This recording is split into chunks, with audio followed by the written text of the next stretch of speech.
From our 7 Tasmania studios, your nightly news with Kim Miller begins now. Good evening. We begin tonight with the relentless search for a missing teenager in Launceston, which has ramped up with the community joining a multi-agency operation. Family and police determined to find any trace of Cheyenne Lee Tacknell, last seen 11 days ago. Combing through muddy wetlands, desperate for answers, looking for any sign of the missing 14-year-old. The community joining today's efforts to find any clues that could lead them to Cheyenne. We hope to find the most positive outcome that we can for the family and the community. Everyone wants us to find Cheyenne alive. We have a number of volunteers here today to come and contribute to what is a real community push to have a good outcome. On foot, in the sky and underwater, the search party exploring the North Esk River and Henry Street, trying to piece together a mystery. Cheyenne was last seen in the area on Sunday, April 30, heading to a friend's house. She never made it. There's been no contact since that Sunday night at around 8:30 p.m. Authorities promising to leave no stone unturned. They'll continue their operations until they find an answer.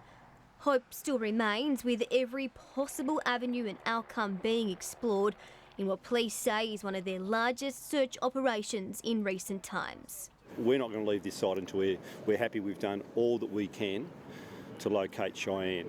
The teenager's disappearance has touched the hearts of many, bringing a community together, doing anything they can to help. 20 members of the public volunteering their time to find answers. Launceston, we all come together when we had to, and that's exactly what we've done. If it was any one of our children and we want to bring her home. Today's search has uncovered some items, but police are still working to determine if they are linked to Cheyenne and what that could lead them to. Fresh pleas are still being issued, police welcoming any piece of information which may lead them to Cheyenne. If anyone out there has any information, if Cheyenne can hear me, please, you're not in any trouble. Please come forward. The search will resume tomorrow morning. Victoria Easto, 7 Tasmania News. Disturbing images from the Launceston General Hospital have sparked concerns operating theatres are falling apart. The government says upgrades are on the way as they face backlash over spending priorities. With cracks in Tasmania's health system, there are allegations sticky tape is quite literally holding together lights at the Launceston General Hospital. The pictured lighting equipment is, of course, fully operational and surgical services continue to be delivered unaffected. Firstly, that's an awful lot of tape to conceal surface wear and tear, if that's all it is. And secondly, the Secretary of the ANMF, Emily Shepherd, has disputed your claim, saying instead that the enamel in the machines is disintegrating. After the image began to circulate, notices were posted around the hospital reminding staff speaking to media breaks the code of conduct. The lights reportedly remain in the same condition. They'll soon be replaced as part of operating theatre upgrades at the hospital. A good way to get things fixed would be the government to actually have health as its number one priority in Tasmania right now, not a $1 billion stadium. It's a sticky situation coming at the end of a week where the spotlight's been on health. Now that he's funded a stadium, there's pressure on the Premier to walk and chew gum, as he said we could do all along. We are investing more than $11.2 billion over the next 4 years when it comes to health. Record, Mr. Speaker, $7.25 million a day on average into our health system. A record investment, still recording health outcomes among the worst in the nation. Josh Duggan, 7 Tasmania News. The third and final seat from the weekend's Legislative Council elections has been officially declared. Labor's Sarah Lovell retains a seat of Rumney, returning for her second term. The MLC thanking those who voted her in for another 6 years. Ms Lovell joins an unchanged upper house with the seats of Launceston and Murchison, also won by incumbents. The Premier, Jeremy Rockcliffe, is under pressure to provide a timeline for legislation banning conversion therapy. Next week marks 1 year since the Tasmanian Law Reform Institute recommended banning the harmful practice, with the Premier backing it. My expectation is that we will have a draft legislation out for public comment in the not too distant future. He says he expects the change to be made by the end of this term of government. He's facing fierce opposition from the Christian Conservative lobby within his own cabinet to do nothing, or worse still, to only water down the legislation. The Australian Christian lobby is fiercely opposing the move. Young athletes can now access financial support to help them reach the next level. The state government's Junior Travel Assistance program opened today, and it provides funding for athletes to travel to national championship events. Everything we can do to make basketball and representing your state more affordable for families and for kids is obviously important to us. This is my first experience of going into a state team, and just like representing Tasmania is just a really big accomplishment for me. Grants of up to $250 are available.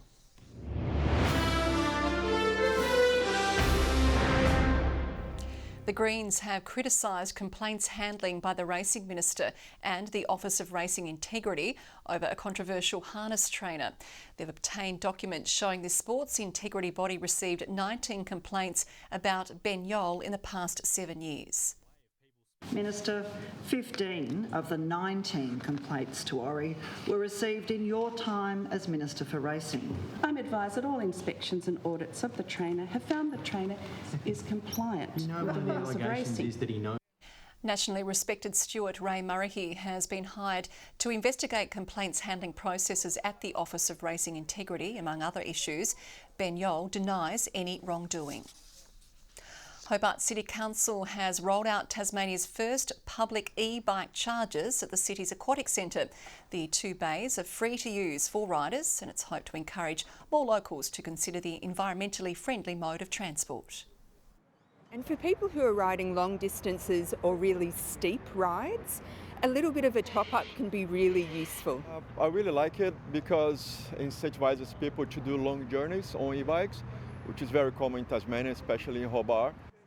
The chargers will be linked back to a broader network where usage data will be monitored to determine whether the investment is a success for future installations. A Tasmanian delicacy will be better examined below the surface through a new network of sensors. The oyster industry is set to benefit from the equipment, which is also designed to monitor diseases which have previously wiped out stock. As seafood connoisseur, the Primary Industries Minister is getting a taste for a delicious investment. Natural. Beautiful. More than $1 million in state funds are being poured into an oyster sensor network, which is helping give farmers real-time information. And the data that we're generating can actually help with efficiencies with determining when they come in for work and when they have to stop or when they have to grab oysters and all those sort of things. Powered by solar panels, the system will enhance protection for the shellfish. Over 30 growing areas and 50 harvest zones, and they're going to deliver high-resolution, real-time salinity and temperature and tide data. With increased rainfall and higher water temperatures posing a threat. We are 100% reliant on the water quality where we're farming. Therefore, things like the sensor network give us a really strong management tool when we're trying to make husbandry decisions and meet our food safety commitments. A grower handbook has also been launched to better understand safe harvesting and allow for the industry to thrive. The reality is there's no such thing as a bad oyster.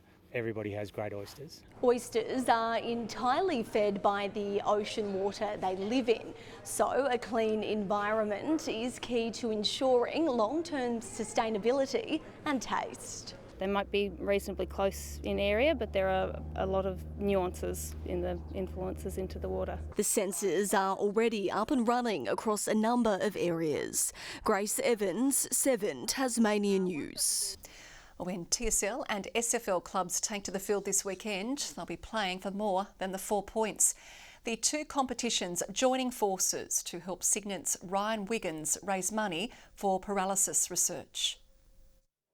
Divided on the field, united off it this weekend. Footy clubs across southern Tasmania coming together to help one of their mates make a difference. The football community as well, it's sort of all come together and they've got behind me, and I'm just, very thrilled to have this round, this weekend. Any cause that we guys are part of, we definitely want to be a part of. The TSL and SFL are both hosting a Cure for Paralysis round this weekend to support Ryan's journey.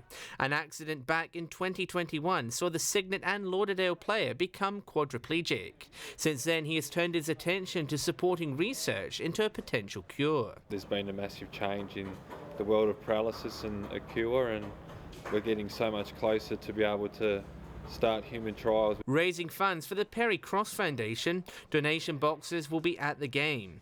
Posters with QR codes to their website will also be available. His two clubs are lining up behind him, urging fans to dig deep. If it's a couple bucks here and there, if everyone does that, it can make a big difference. I think the community has really rallied around Wigo, and it's going to be a very, very big day for us. Also scoring support from rivals. I've known Wigo for a really long time, and the weekend that it's about is very close to my heart. When the whole community comes together for causes like this, which they do, we rally. Something Ryan is forever grateful for. When things happen, they all bind together, and they've done that this time. John Hunt, 7 Tasmania News. They've raised millions of dollars for hospital equipment, and today the dedicated volunteers behind the Launceston General Hospital's community kiosk had a chance to reflect after 90 years of service. The Central Auxiliary has donated everything from film projectors in the 40s to hospital beds. It's the fundraising that we love to do and give back to the hospital. Last year alone, the organisation funded nearly $200,000 towards hospital equipment and services. If you spot some bobbies on bikes next weekend, it could be the dozens taking part in the annual Tasmania Police charity ride. The 170-kilometre challenge will head around Prospect and the Tamer to raise money for Heart Kids Tasmania and muscular dystrophy. The training's been going okay, but like any cyclist, we always wish we were doing more training. The ride has raised more than $800,000 for various charities since 2007. It's been generations since two of Tasmania's toughest country leagues went toe-to-toe, but this weekend the rivalry between the North East and Fingal district will reignite, sparking some old memories with it. A photograph shows the North East Football Union at its peak, a league where a game of footy meant a cold beer, a chilling rev up, if we got any pride in the bloody jumper we've got on, and even chillier weather, the kind where Saturday afternoons only heated up when tempers flared. Games like this between Winnaleah and the Scottsdale Crows are long gone, but a club from that league which has survived, Bridport, is bringing the old competition back to life. This game this week, to me, is just all a part of just reigniting football in the part of the world where these boys are living at the moment. Bridport will don the NEFU's representative Guernsey in the one-off clash. Their opponent, the Fingal District Football Association, represented by the East Coast Swans. She was hard football back in the FDFA, but I mean, so was NEFU. Stuart Blackwell played for St Helens in the very last FDFA premiership in 1992, before shifting to the North East League. Ironically, the FDFA's Guernsey is nearly identical to what Bridport normally wears, so expect confusion come Saturday. You slip a quick handball out and it could quite easily go to the opposition. The once fierce regional rivalry will explode at Pyengana Oval. Even former players wish they could lace up for real one last time. It's a pity that I'm not a bit younger. I might get a kick then. That spine-tingling excitement never quite leaves you. Tom Johnson, 7 Tasmania News.